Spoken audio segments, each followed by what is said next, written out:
वणी विधानसभेसाठी राज ठाकरे यांनी राजू उंबरकर यांची उमेदवारी जाहीर केली आहे। त्याचबरोबर यवतमाळ दौऱ्यादरम्यान विधानसभेमध्ये 200 ते 250 उमेदवार पक्षातर्फे उभे करणार आहेत। महाराष्ट्राचे राजकारण गढूळ झाले। आजपर्यंत मी असे वातावरण महाराष्ट्रात पाहिले नव्हते। सध्या कोण कुठल्या पक्षात आहे हेच समजत नाहीये। अशा गोष्टींचा राग व्यक्त करण्याची जागा ही येणारी विधानसभा आहे। बदलापूर येथील अत्याचाराची घटना मनसेच्या महिला सेनेने बाहेर आणली आहे। तोपर्यंत ही घटना दाबून ठेवली होती। ती घटना घडल्यानंतर लगेच इतर ठिकाणी सुरू झाले। लहान लहान मुलींवर बलात्कार करत आहेत। याचं कारण आहे कायद्याचं वचक नसणं।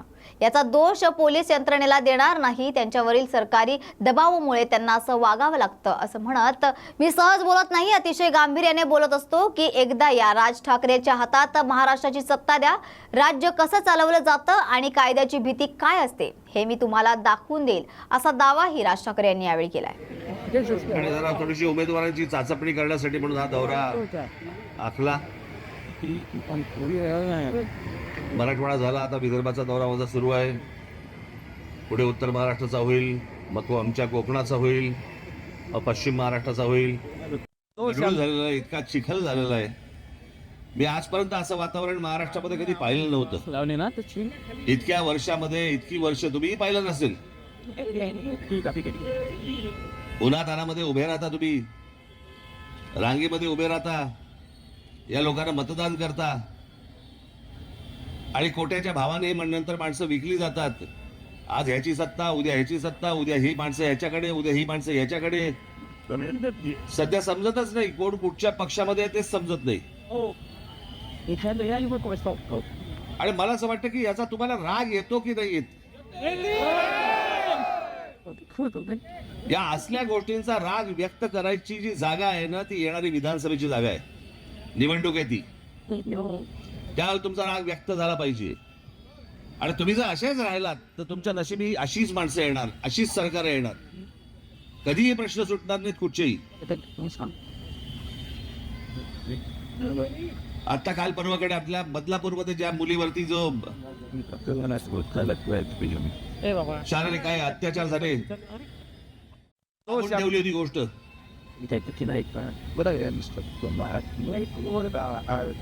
ती घटना घडल्यानंतर मग लगेच सगळ्या ठिकाणी सुरू झालं। काल आता कोल्हापूरमध्ये झालं, लहान लहान मुलींवरती हे बलात्कार करतायत। हा माणूस आज पाहिजे होता। आज ही महाशक्ती जी आहे ना, ही आज पाहिजे होती।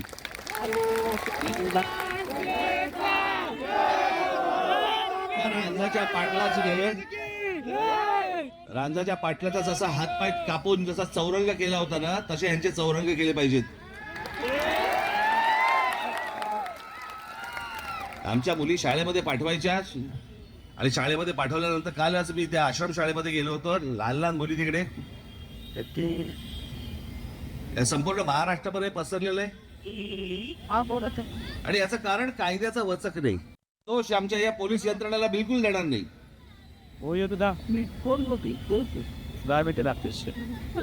अजिबात देणार नाही।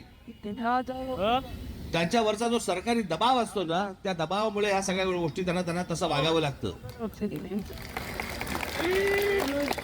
कारण ह्यांनी काही गोष्टी करायला घेतल्या की ह्यांचं निलंबन काढणार, यांना नोकरीवरून काढून टाकणार, यांच्या चौकशा लावणार आणि जे सरकारमध्ये बसले त्यांच्या चौकशा कोणी नाही लावायच्या।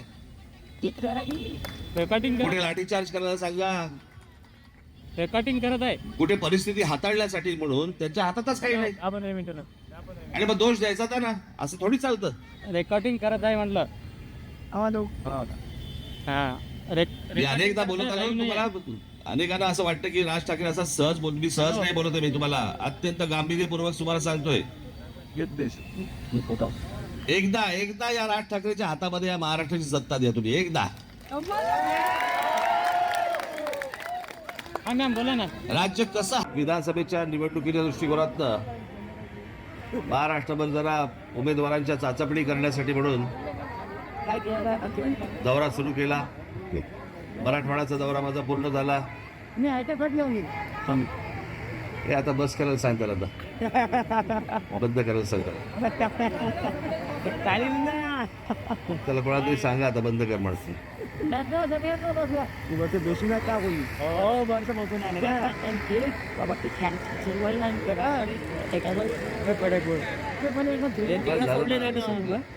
तुला इकडं इकडं येते ना इथे सोडशी येते नाही ते लोकांवर चालले आता हे पण आणि जरा थोडीशी उमेदवारांची चाचपणी करण्यासाठी म्हणून हा दौरा आखला. मराठवाडा झाला, आता विदर्भाचा दौरा माझा सुरू आहे. पुढे उत्तर महाराष्ट्राचा होईल, मग तो आमच्या कोकणाचा होईल, मग पश्चिम महाराष्ट्राचा होईल.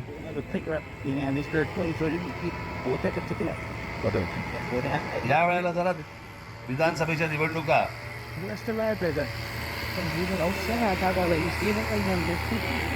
आता बस झालं रे मला आता तोच येईल पाकळी म्हणून खाली. यावेळेच्या निवडणुका जरा जवळपास 200 सव्वा 200 उमेदवार आपण पक्षातर्फे उभे करणार आहोत. आणि एकूणच महाराष्ट्राचं राजकीय वातावरण इतकं गढूळ झालेलं आहे, इतका चिखल झालेला आहे. मी आजपर्यंत असं वातावरण महाराष्ट्रामध्ये कधी पाहिलं नव्हतं. इतक्या वर्षामध्ये इतकी वर्ष तुम्हीही पाहिलं नसेल. उन्हातानामध्ये उभे राहता, तुम्ही रांगेमध्ये उभे राहता, या लोकांना मतदान करता आणि कोट्याच्या भावाने नंतर माणसं विकली जातात. आज ह्याची सत्ता, उद्या ह्याची सत्ता, उद्या ही माणसं ह्याच्याकडे, उद्या ही माणसं ह्याच्याकडे. सध्या समजतच नाही कोण कुठच्या पक्षामध्ये आहे तेच समजत नाही. आणि मला असं वाटतं की याचा तुम्हाला राग येतो की नाही येत. या असल्या गोष्टींचा राग व्यक्त करायची जी जागा आहे ना, ती येणारी विधानसभेची जागा आहे, निवडणूक आहे ती. त्यावेळी तुमचा राग व्यक्त झाला पाहिजे. आणि तुम्ही जर असेच राहिलात तर तुमच्या नशिबी अशीच माणसं येणार, अशीच सरकार येणार. कधीही प्रश्न सुटणार नाहीत कुठचेही. आता काल परवाकडे आपल्या बदलापूरमध्ये ज्या मुलीवरती जो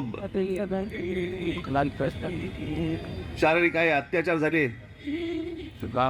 बलात्काराचा प्रयत्न झाला, आणि एक घटना महाराष्ट्र नवनिर्माण सेनेच्या आमच्या महिला सेनेने ती बाहेर काढली गोष्ट. तेव्हा लोकांना कळली, तोपर्यंत दाबून ठेवली होती गोष्ट.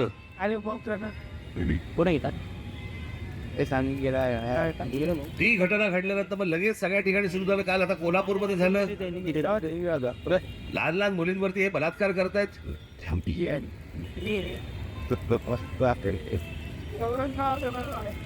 हा माणूस आज पाहिजे होता. आज ही महाशक्ती जी आहे ना, ही आज पाहिजे होती.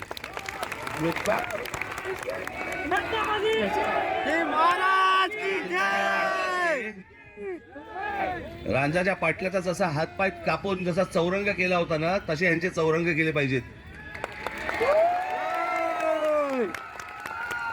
आमच्या मुली शाळेमध्ये पाठवायच्या, आणि शाळेमध्ये पाठवल्यानंतर कालच मी त्या आश्रम शाळेमध्ये गेलो होतो. लहान लहान मुली तिकडे या संपूर्ण महाराष्ट्रामध्ये पसरलेलं आहे.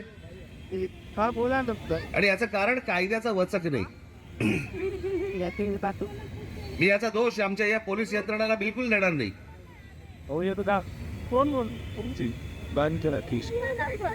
अजिबात देणार नाही. त्यांच्यावरचा जो सरकारी दबाव असतो ना, त्या दबावामुळे ह्या सगळ्या गोष्टी त्यांना तसं वागावं लागतं. कारण ह्यांनी काही गोष्टी करायला घेतल्या की ह्यांचं निलंबन काढणार, यांना नोकरीवरून काढून टाकणार, यांच्या चौकशा लावणार, आणि ज्या सरकारमध्ये बसले त्यांच्या चौकशा कोणी नाही लावायच्या. कुठे लाठीचार्ज करायला सांगा, कुठे परिस्थिती हाताळण्यासाठी म्हणून त्यांच्या हातातच काही नाही. आणि मग दोष द्यायचा त्यांना, असं थोडी चालतं.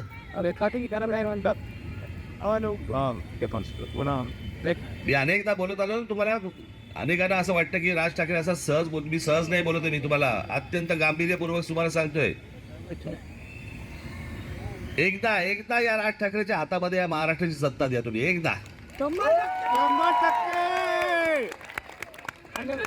राज्य कसं हाकलं जातं ना, कायद्याची भीती काय असते ना, हे मी तुम्हाला दाखवून देईन. परत या महाराष्ट्रामध्ये परत कुठच्या बाईकडे मुलीकडे कोणी वाकडे बघायची कोणाची हिंमत होणार नाही. याच पोलीस यंत्रणेला सांगणार, 48 तास देणार. मुंबई पोलीस, महाराष्ट्र पोलीस यांच्यावरती माझा पूर्ण विश्वास आहे. 48 तास हातामध्ये दिले ना, साफ करून ठेवतील महाराष्ट्र अख्खा. सगळ्या गोष्टी माहिती असतात, पण कोण येणार अंगावरती?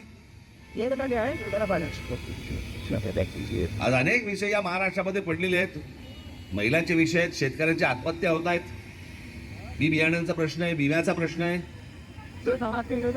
दरवर्षी आपलं तेच सगळ्या गोष्टी चालू आहेत आणि आमचे सगळे सरकारी सगळे लोक गोल गोल उत्तर देत आहेत आणि आत्महत्या काही थांबत नाहीत. या सगळ्या गोष्टींवरची उत्तरं असतात, या सगळ्या गोष्टींवरची उत्तरं आहेत. आपण जी महाराष्ट्राची ब्ल्यूप्रिंट काढली होती, त्या ब्ल्यूप्रिंट मध्ये या सगळ्या गोष्टी दिलेल्या आहेत. पण तुम्ही माझ्या हातामध्ये ही सगळी गोष्ट दिली पाहिजेत. आज विधानसभेच्या निवडणुका लागल्यात. मी काय फार तुम्हाला इथे भाषण करण्यासाठी आलेलो नाही. मी मला राजूने सांगितलं होतं इथे स्वागत आहे. जेव्हा केव्हा विधानसभेच्या निवडणुका लागतील तेव्हा लागतील. मी मराठवाड्यामध्ये मी 2 जागा विधानसभेच्या काल जाहीर केल्या. गडचिरोलीमध्ये, आज यवतमाळमध्ये इथे आलोय, वडीला आलोय. आज पण मला एक गोष्ट जाहीर करायची आहे. म्हणजे या वडी या विधानसभा मतदारसंघामध्ये मी आमचे राजू उंबरकर यांची उमेदवारी आज इथे जाहीर करतोय.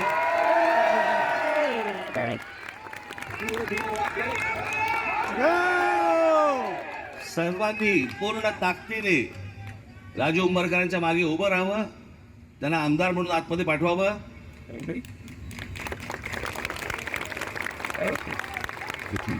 मी तुम्हाला सांगतो की हा बदल तुमच्याकडनं घडवून द्या, मला घडवून द्या. येणाऱ्या विधानसभेच्या निकालानंतर महाराष्ट्र नवनिर्माण सेना ही सत्तेत बसलेली असेल आणि तुमचे जे प्रश्न असतील, मी कसे प्रश्न सोडवतो तुम्हाला माहिती आहे बरं का. पहिल्यांदा हात जोडून जातो, समोरच्याने ऐकलं नाही तर हात सोडून जातो.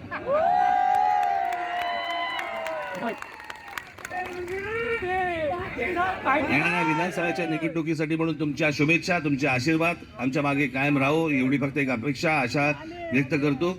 आपल्या सर्वांचं दर्शन झालं याचाही मी स्वतःला भाग्यवान समजतो. निवडणुका जेव्हा लागतील त्यावेळेला प्रचार सभेसाठी म्हणून मी इथे येईनच, त्यावेळेला सविस्तर बाकीच्या गोष्टी आपण बोलू. तोपर्यंत आपण सर्वांची मी रजा घेतो. धन्यवाद. जय हिंद, जय महाराष्ट्र.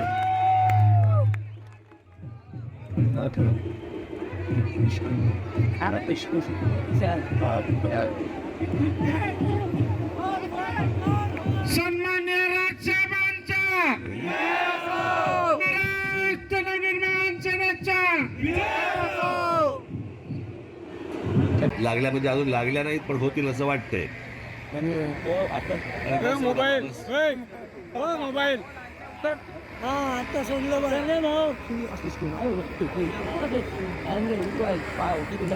ये मला खाली.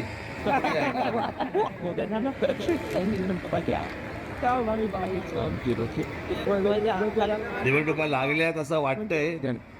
कदाचित दिवाळी नंतर विधानसभेच्या निवडणुका होतील.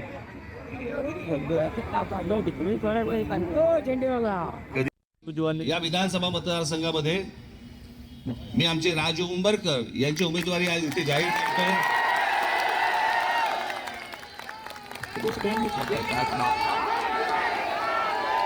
सर्वांनी पूर्ण ताकदीने राजू उंबरकरांच्या मागे उभं राहावं, त्यांना आमदार म्हणून आतमध्ये पाठवावं.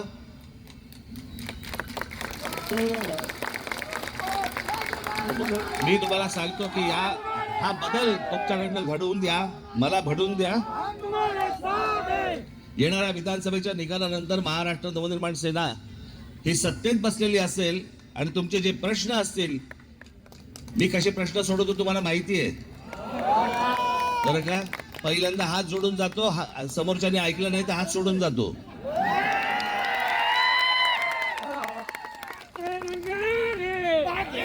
विधानसभेच्या निवडणुकीसाठी म्हणून तुमच्या शुभेच्छा, तुमचे आशीर्वाद. यावेळच्या निवडणुका जरा जवळपास 200-225 उमेदवार आपण पक्षातर्फे उभे करणार आहोत आणि एकूणच महाराष्ट्राचा राजकीय वातावरण इतकं गढूळ झालेलं आहे, इतका चिखल झालेला आहे. मी आजपर्यंत असं वातावरण महाराष्ट्रामध्ये कधी पाहिलं नव्हतं. इतक्या वर्षामध्ये इतकी वर्ष तुम्हीही पाहिलं नसेल. उन्हातानामध्ये उभे राहता तुम्ही, रांगेमध्ये उभे राहता, या लोकांना मतदान करता आणि कोट्याच्या भावाने नंतर माणसं विकली जातात. आज ह्याची सत्ता, उद्या ह्याची सत्ता, उद्या ही माणसं ह्याच्याकडे, उद्या ही माणसं ह्याच्याकडे. सध्या समजतच नाही कोण कुठच्या पक्षामध्ये आहे तेच समजत नाही. आणि मला असं वाटतं की याचा तुम्हाला राग येतो की नाही येत. या असल्या गोष्टींचा राग व्यक्त करायची जी जागा आहे ना, ती येणारी विधानसभेची जागा आहे, निवडणूक आहे ती. त्यावेळेला तुमचा राग व्यक्त झाला पाहिजे. आणि तुम्ही जर असेच राहिलात तर तुमच्या नशिबी अशीच माणसं येणार, अशीच सरकार येणार. कधीही प्रश्न सुटणार नाहीत कुठचेही. आता काल परवाकडे आपल्या बदलापूरमध्ये ज्या मुलीवरती जो शारीरिक काही अत्याचार झाले, बलात्काराचा प्रयत्न झाला, आणि एक घटना महाराष्ट्र नवनिर्माण सेनेच्या आमच्या महिला सेनेने ती बाहेर काढली गोष्ट. तेव्हा लोकांना कळली, तोपर्यंत दाबून ठेवली होती गोष्ट.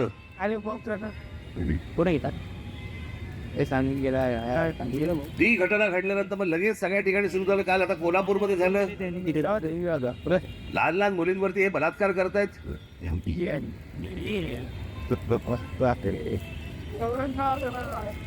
हा माणूस आज पाहिजे होता. आज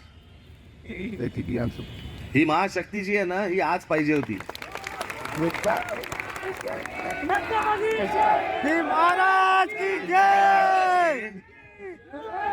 रांजाच्या पाटल्याचा जसा हातपाय कापून जसा चौरंग केला होता ना, तसे यांचे चौरंग केले पाहिजेत. आमच्या मुली शाळेमध्ये पाठवायच्या, आणि शाळेमध्ये पाठवल्यानंतर कालच मी त्या आश्रम शाळेमध्ये गेलो होतो. लहान लहान मुली तिकडे, या संपूर्ण महाराष्ट्रामध्ये पसरलेलं आहे. आणि याचं कारण कायद्याचा वचक नाही. मी याचा दोष आमच्या या पोलीस यंत्रणाला बिलकुल देणार नाही.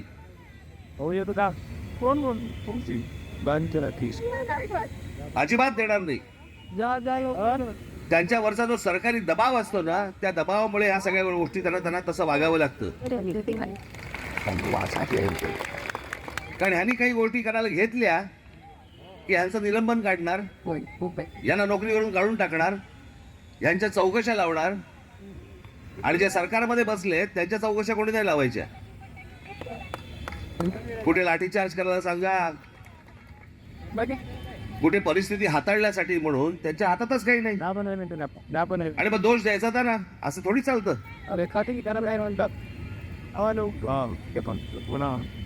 मी अनेकदा बोलत आलो तुम्हाला. अनेकांना असं वाटतं की राज ठाकरे असा सहज बोल. मी सहज नाही बोलतोय, मी तुम्हाला अत्यंत गांभीर्यपूर्वक तुम्हाला सांगतोय. एकदा या राज ठाकरेच्या हातामध्ये या महाराष्ट्राची सत्ता द्या तुम्ही. एकदा राज्य कसं हाकलं जातं ना, कायद्याची भीती काय असते ना, हे मी तुम्हाला दाखवून देईन. परत या महाराष्ट्रामध्ये परत कुठच्या बाईकडे, मुलीकडे कोणी वाकडे नजरेने बघायची कोणाची हिंमत होणार नाही. याच पोलीस यंत्रणेला सांगणार, 48 तास देणार. मुंबई पोलीस, महाराष्ट्र पोलीस यांच्यावरती माझा पूर्ण विश्वास आहे. 48 तास हातामध्ये दिले ना, साफ करून ठेवतील महाराष्ट्र अख्खा. सगळ्या गोष्टी माहिती असतात, पण कोण घेणार अंगावरती. आज अनेक विषय या महाराष्ट्रामध्ये पडलेले आहेत. महिलांचे विषय आहेत, शेतकऱ्यांच्या आत्महत्या होत आहेत, बी बियाण्यांचा प्रश्न आहे, विम्याचा प्रश्न आहे. दरवर्षी आपलं तेच सगळ्या गोष्टी चालू आहेत. आणि आमचे सगळे सरकारी सगळे लोक गोल गोल उत्तर देत आहेत, आणि आत्महत्या काही थांबत नाहीत. या सगळ्या गोष्टींवरची उत्तरं असतात, या सगळ्या गोष्टींवरची उत्तरं आहेत. आपण जी महाराष्ट्राची ब्ल्यूप्रिंट काढली होती, त्या ब्ल्यूप्रिंट मध्ये या सगळ्या गोष्टी दिलेल्या आहेत. पण तुम्ही माझ्या हातामध्ये ही सगळी गोष्ट दिली पाहिजेत. आज विधानसभेच्या निवडणुका लागल्या आहेत. मी काय फार तुम्हाला इथे भाषण करण्यासाठी आलेलो नाही. मला राजूने सांगितलं होतं इथे स्वागत आहे. जेव्हा केव्हा विधानसभेच्या निवडणुका लागतील तेव्हा लागतील. मी मराठवाड्यामध्ये काल मी 2 जागा विधानसभेच्या काल जाहीर केल्या. गडचिरोलीमध्ये, आज यवतमाळमध्ये इथे आलोय, वणीला आलोय. आज पण मला एक गोष्ट जाहीर करायची आहे. म्हणजे या वणी या विधानसभा मतदारसंघामध्ये मी आमचे राजू उंबरकर यांची उमेदवारी आज इथे जाहीर करतोय.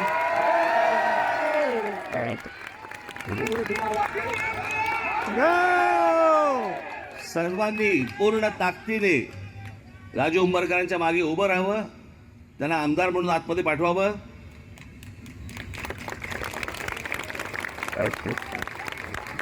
मी तुम्हाला सांगतो की हा बदल तुमच्याकडनं घडवून द्या, मला घडवून द्या.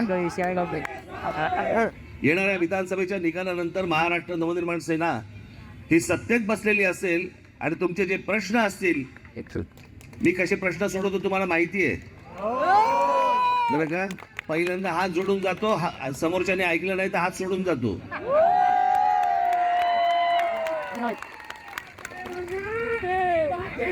येणाऱ्या विधानसभेच्या निवडणुकीसाठी म्हणून तुमच्या शुभेच्छा, तुमचे आशीर्वाद आमच्या मागे कायम राहो, एवढी फक्त एक अपेक्षा आशा व्यक्त करतो. आपल्या सर्वांचं दर्शन झालं याचाही मी स्वतःला भाग्यवान समजतो. निवडणुका जेव्हा लागतील त्यावेळेला प्रचार सभेसाठी म्हणून मी इथे येईनच, त्यावेळेला सविस्तर बाकीच्या गोष्टी आपण बोलू. तोपर्यंत आपण सर्वांची मी रजा घेतो. धन्यवाद. जय हिंद, जय महाराष्ट्र.